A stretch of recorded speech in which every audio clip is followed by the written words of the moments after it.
Hey, what's good, guys? It's Cameron. Today we're showing you how to make a 6'7" post-scoring junkyard guard build in NBA 2K25. If you guys remember NBA 2K21, there was a build called the Rugged Wing, and I made a rugged wing that could hit post hooks consistently.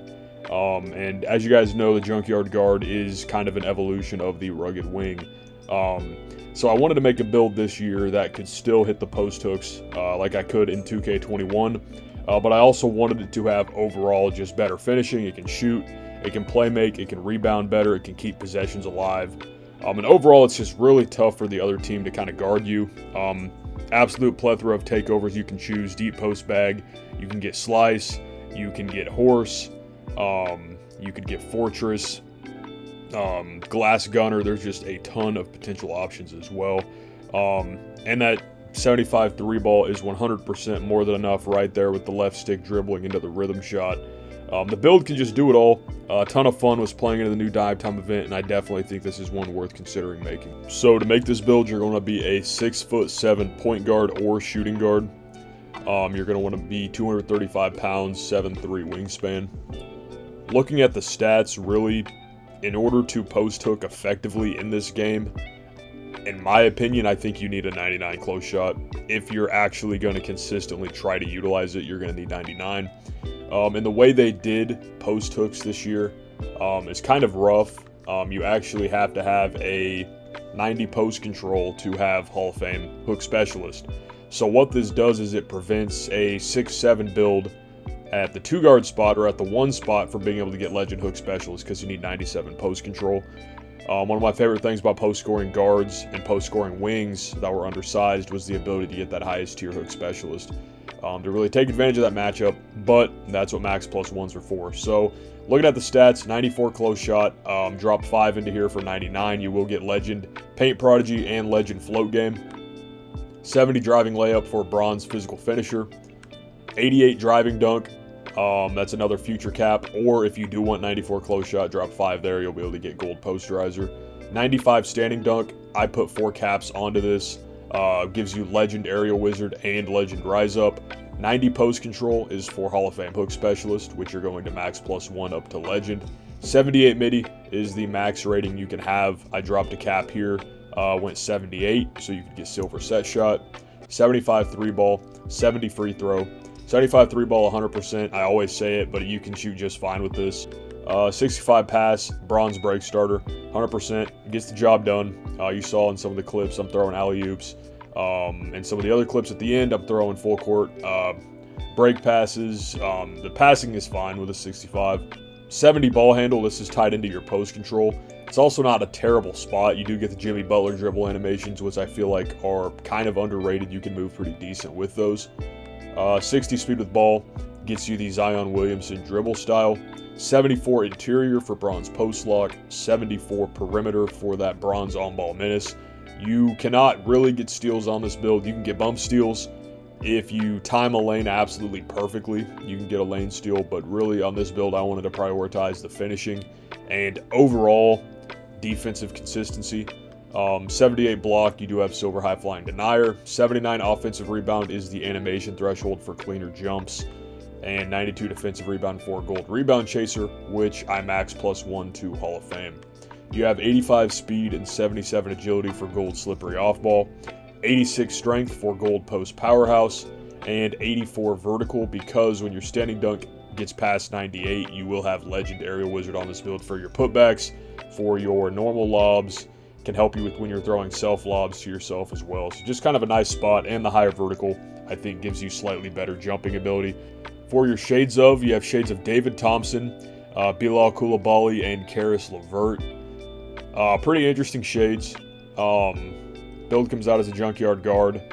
Really fun build. Not a lot of people are expecting a 6'7" shooting guard to be hitting post hooks for game. Deep post bag takeover is pretty solid. I think it definitely makes the post hooks a lot easier. Can also do your post tops. You can do your post fades.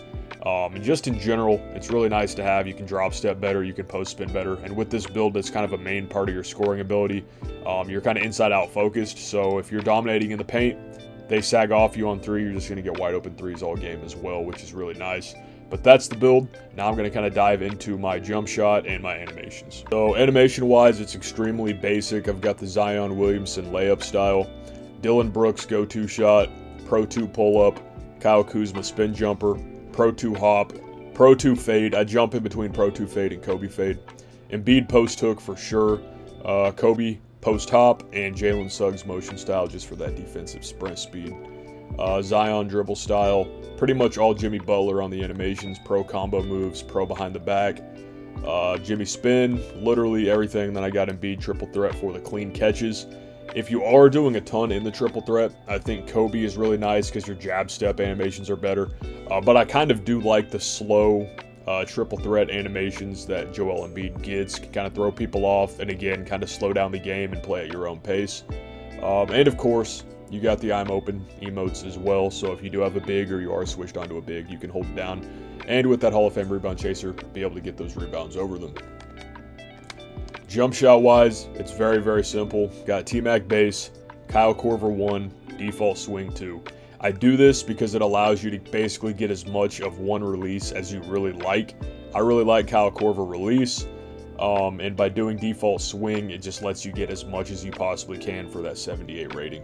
Generally, this is what I like to do, whether that's with Beluba, Oscar, Kyle Korver, any releases you really like. If there's one that you have majority of blending on, and you have a lower jump shot rating, I throw default swing on because its grades are not very good, so then you're able to get more of a good release like Kyle Korver. Dunk style wise, I have the pro contacts off 2. I have quick drops off 1. I've got all my standing dunks. I've got Giannis, Jaylen Brown, Clyde Drexler, Michael Jordan, Aaron Gordon, LeBron, T-Mac, and then I have Ben Simmons for some of the standing dunk animations, as well as Zion Williamson for some of the standing dunk animations. But that tomahawk right there is notoriously bad about getting blocked, and it does happen a decent amount. So if you do not want the Zion package, definitely take that off. Alley-oop wise, I just go crazy with them just to give myself the best chance to get some good alley-oop animations. Cap breaker wise, right now, I've got the 99 close shot, 95 standing dunk, and 78 midi. When I hit vet 2 here, I'm going to drop 5 into driving dunk for 93 driving dunk, and that's going to give me gold posterizer. Another thing I like about this build is I just feel like that badge DNA really does look crazy. You've got layups in green, dunks in green, post offense in green, rebounding in green. And I just think it's just really surprising how much green is on there. I know it's irrelevant, but I think it looks pretty cool. Takeover wise, right now I am using the fundamentals take. This gives your post control boost to 97, gives you like an 85 mid-range, and gives you deep post bag takeover. Fortress is another one that I really like that gives you 83 3-ball plus blockade take, which is really, really nice if you're trying to screen and pop, or just in general kind of be a force with your screens. Horse, I mean, a classic, can't go wrong with that. You do get 99 defensive rebound with Horse, as well as a pretty ridiculous vertical boost at 91. Glass Gunner is another classic take, boosts your rebounding in 3-ball with Marksman. But I think overall, bang for your buck, Slice is just so good this year. 92 speed, 84 agility, 95 driving dunk off an 88 dunk. So you'll have 99 if you have 93. It's just the value there is insane in my opinion. That speed directly correlates with your ability to sprint on offense, correlates with your ability to defend, your ability to run the break, and just in general speed kills, and I think Slice is so valuable because of that.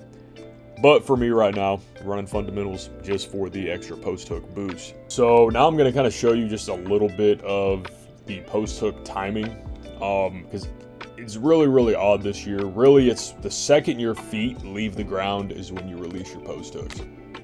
So that's the only tip I have, and it's really the same for almost every single post hook.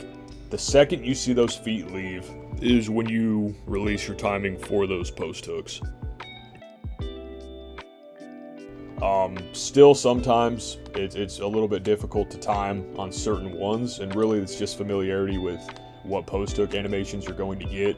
But I promise you they can be fairly consistent once you kind of learn the logic of, okay, it's when my feet go off the ground, and eventually it just becomes more of a feel thing. So I know it's not exactly the most in-depth post hook tutorial in the world, but it's Very simple, and it's really just, that's how you post hook in this game. Watch the feet. Kind of the second you almost, you know, your toes are starting to go on tippy toes or whatever, that's when you let go. It's in this weird sort of hybrid of push timing, release timing, and it was really difficult for me to figure it out. I saw a YouTube comment where someone basically said, hey, it's kind of when you jump. So I just wanted to share this with you guys as well, because I know post hooks are pretty difficult this year until you kind of learn your timings. Once you do learn your timings, they're going to be really solid. Same thing with those side fades. So that's the video. Hopefully you guys enjoy. This is the post-scoring Junkyard guard. I will have about 4 minutes of gameplay at the end of this as well, if you just kind of want to see how it plays in a larger scale. So thank you guys so much for watching. Enjoy this gameplay. Peace.